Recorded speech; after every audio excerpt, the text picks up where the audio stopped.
Hello friends, welcome to my channel. আজ আমি আপনাদের সঙ্গে শেয়ার করব খেরো রেসিপি। চলুন তাহলে ভিডিওটা শুরু করা যাক। আমি এখানে একটা বড় সাইজের খেরো নিয়ে নিয়েছি। আর খেরোটাকে খুব ছোট ছোট করে কেটে নিয়েছি এবং ধুয়ে পরিষ্কার করে নিয়েছি। গ্যাসে একটা কড়াই বসিয়ে দিয়েছি, এর মধ্যে দিয়ে দিলাম সর্ষের তেল। এবার দিয়ে দিচ্ছি পেঁয়াজ কুচি। পেঁয়াজটাকে খুব ভালো করে ভেজে নেব। খেরো খাওয়া শরীরের পক্ষে কিন্তু ভীষণই উপকারী। এতে পেটের যাবতীয় সমস্যা কিন্তু দূর হয়। দিয়ে দিলাম 1 চামচ গ্রেট করে রাখা আদা। দিয়ে দিলাম হলুদ গুঁড়ো আর দিলাম স্বাদ মতো লবণ। এবার একটু নাড়াচাড়া করে নিচ্ছি। দিয়ে দিলাম জিরে গুঁড়ো আর দিলাম ধনে গুঁড়ো। এবার মশলাটাকে খুব ভালোভাবে কষিয়ে নেব।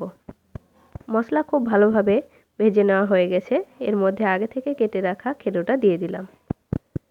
এবার একটু নাড়াচাড়া করে নিচ্ছি।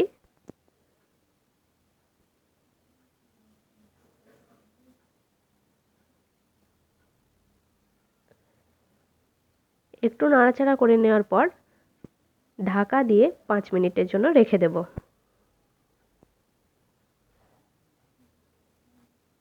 5 মিনিট হয়ে গেছে, এবার ঢাকা খুলে নিচ্ছি। খেরো থেকে যথেষ্ট জল বেরিয়ে গেছে। এবার এর মধ্যে আমি অ্যাড করে দেবো 1 চামচ চিনি।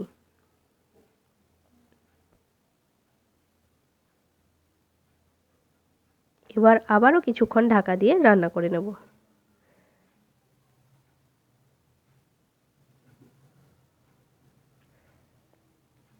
খেরোর তরকারি আমাদের রান্না করে নেওয়া হয়ে গেছে। এবার এটাকে নামিয়ে নিচ্ছি। আমার আজকের ভিডিওটি যদি আপনাদের ভালো লাগে তাহলে অবশ্যই একটি লাইক করবেন, শেয়ার করবেন এবং আমার চ্যানেলটি সাবস্ক্রাইব করবেন। ভালো থাকবেন, সুস্থ থাকবেন। ধন্যবাদ।